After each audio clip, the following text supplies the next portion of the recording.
여러분 안녕하십니까? CJB 뉴스입니다.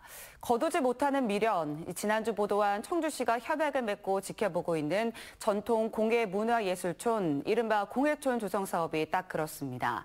7년이 넘도록 자금 확보가 불투명한 상황이지만 청주시는 상황을 지켜보겠다는 입장인데요. 졸속 추진된 이 사업에 대한 청주시의 결단이 필요한 시점입니다. 홍우표 기자가 취재했습니다. 청주시는 지난 2016년 사단법인 한국전통공예산업진흥협회와 전통공예문화예술촌 건립을 위한 실시협약을 맺었습니다. 하지만 이승훈 시장의 측근의 제의로 출발한 공예촌 조성 사업은 후보지 선정부터 졸속이었습니다. 당초 내수체육공원을 꼽았다가 비행소음으로 정주 여건이 좋지 않다는 지적에 한글박물관 후보지 가운데 하나였던 초정을 검토했고 마지막에 미원면 쌍일이로 낙점된 것입니다.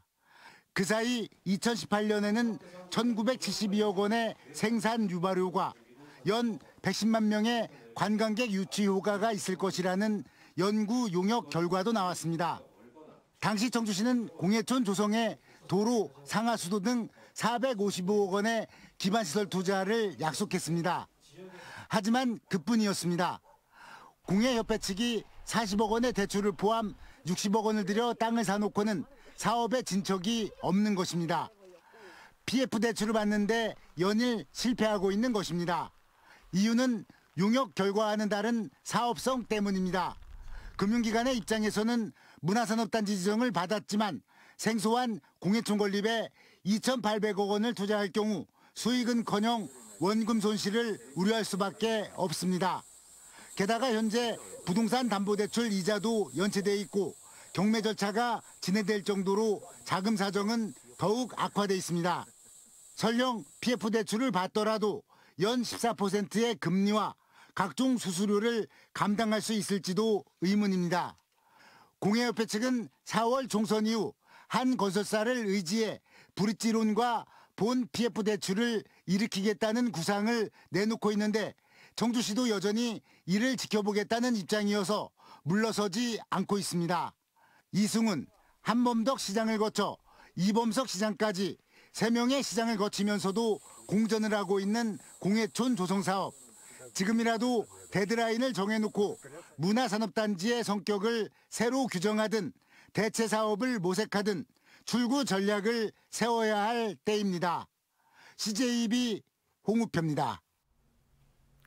청주시가 올해 상반기 본예산 기준 신속 집행 목표액을 9,779억 원으로 정하고 매달 집행 실적을 점검합니다. 또 각종 사업 집행에 필요한 사전 행정 절차를 신속히 이행하고 선금 등을 통해 목표액 이상을 집행하도록 할 계획입니다. 이를 위해 신속 집행 실적이 우수한 부서에는 포상을, 부진 부서는 재정 페널티 등을 적용해 신속 집행을 강력히 유도합니다. 음성군 인구의 16%가 외국인 주민인 것으로 조사됐습니다. 행정안전부에 따르면 2022년 11월 기준 음성군의 인구는 10만 2,564명으로 이 가운데 15.9%인 16,263명이 외국인 주민으로 집계됐습니다. 이는 전국 지자체 가운데 외국인 주민 비율이 가장 높은 것입니다. 2위는 경기 안산시 14.2%, 진천구는 12.5%로 4위를 기록했습니다. 청주에서만 한 달 평균 5만여 개의 가구와 가전제품이 폐기되고 있습니다. 이 가운데 조금만 고쳤으면 멀쩡히 다시 쓸 수 있는 경우가 적지 않은데요. 앞으로 한 달에 한 번 이곳을 찾아가시면 도움을 받을 수 있습니다. 김세희 기자입니다. 한쪽 팔걸이가 부러진 의자. 수리기사가 부러진 팔걸이를 망치로 다듬고 접착제로 붙입니다. 버레가 있던 의자가 멀쩡하게 다시 쓸 수 있게 됐습니다. 집에서 쓰던 의자가 있었는데 그게 손잡이가 떨어졌어요. 근데 그냥 버리려고 하다가 그냥 무료로 고쳐주는 데가 있다고 해서 그래서 한번 방문하게 됐어요. 지난 2019년 재활용을 넘어 쓰임새를 더하는 이른바 새활용 문화확산을 위해 문을 연 청주시 새활용 시민센터. 매월 셋째 주 수요일에는 이처럼 고장난 가구 등을 무료로 고쳐주는 무료 수리 서비스를 진행하고 있습니다. 집에서 사용하시다가 이제 뭐 흔들리신다거나 레일이 이렇게 뭐 덜컹거리는 것들이 알고 보면 되게 간단한 소리거든요. 그런 것 때문에 뭐 버리시고 새로 사시지 마시고. 재활용 시민센터 2층에는 침대와 서랍장, 거울 등 가구들이 빼곡히 들어차 있습니다. 재활용이 가능한 가구나 가전제품을 무료로 수거해 간단한 수리를 거쳐 시중보다 저렴한 가격에 판매도 하고 있습니다. 폐기되면 자원 낭비와 환경오염이 뒤따르지만 이처럼 재활용을 통해 일석이조의 효과를 거두고 있습니다. 대형 폐기물로 나오는 것들을 가져와서 재활용품으로 다시 고쳐서 시민들에게 저렴한 가격에 판매를 하는. 청주에서 발생하는 대형 폐기물은 한 달 평균 1,500여 톤. 버려지는 가구와 가전제품 등도 5만여 개에 달합니다. 올해도 청주시는 분리배출 등을 통해 생활 쓰레기 배출을 줄이고 있는 것을 목표로 삼고 있는 가운데 무엇보다 시민들의 적극적인 동참이 필요합니다. CJB 김세희입니다. 개혁신당 충북도당이 22대 국회의원 선거와 함께 치러지는 도내 5곳의 지방의원 재보궐선거 후보자를 공모합니다. 후보자 공모 선거구는 충북도의원 청주구 선거구와 청주시의원 자와 타 선거구, 제천시의원 마 선거구, 괴산군 의원 나 선거구 등 5곳입니다. 국민의힘과 더불어민주당은 자당 소속 의원의 귀책 사유로 치러지는 선거구에는 후보를 내지 않기로 했습니다. 오송국제도시 조성방안 연구용역 최종 보고회가 김영환 지사와 충북경제자구역청 관계자 등이 참석한 가운데 열렸습니다.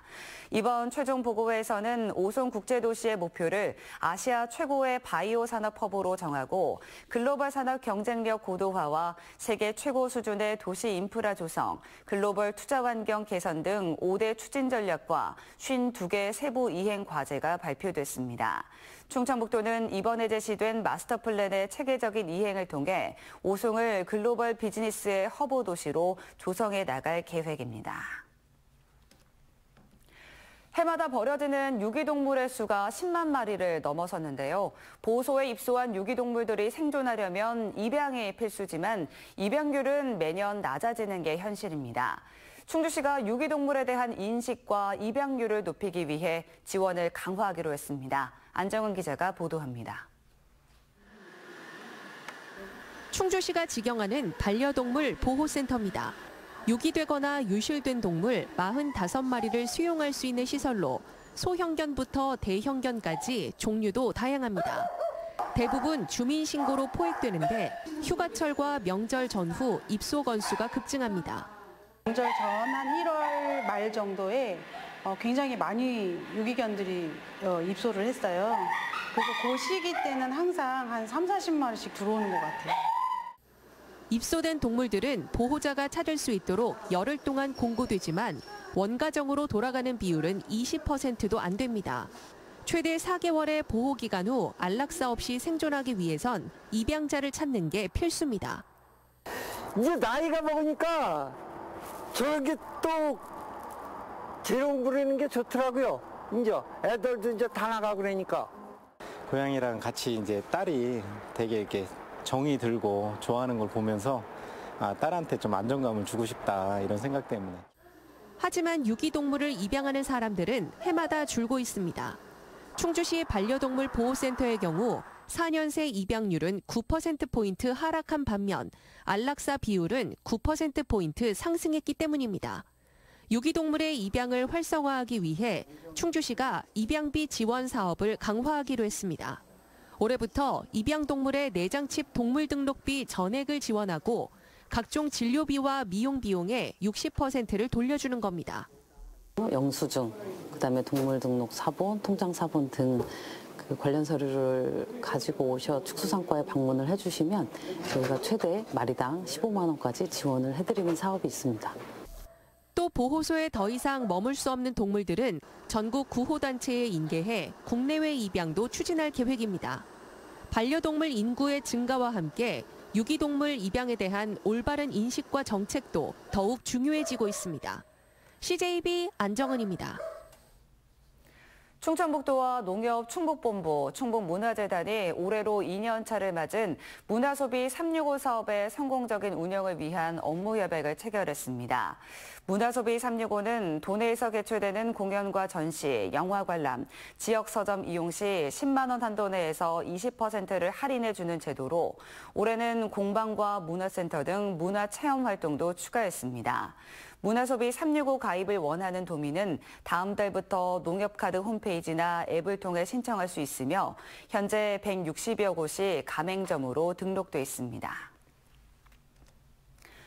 충청북도와 음성군, 일양약품이 본사와 생산시설 이전을 위한 투자협약을 체결했습니다. 이번 협약에 따라 일양약품은 오는 2026년까지 1,545억 원을 투자해 경기도 용인에 있는 본사와 의약품 제조 공장을 음성 용산산업단지로 이전할 계획입니다. 사단법인 대한한돈협회 청주시 지부가 청주시에 돼지고기 전지 부위 500kg, 500만 원 상당을 기탁했습니다. 기탁된 돼지고기는 청주시 푸드마켓을 통해 저소득층 500세대에 전달됩니다. 한돈협회 청주시 지부는 매년 어려운 이웃을 위해 돼지고기를 기탁해오고 있습니다. 청주 KB스타즈 박지수 선수가 여자 프로농구 최초로 5번 연속 최우수 선수 MVP로 선정됐습니다. 박지수는 5라운드 5경기에서 평균 23.4점과 12.8 리바운드로 부문 1위를 기록해 팀의 승리에 기여했습니다. 이상으로 CJB 뉴스를 마칩니다. 고맙습니다.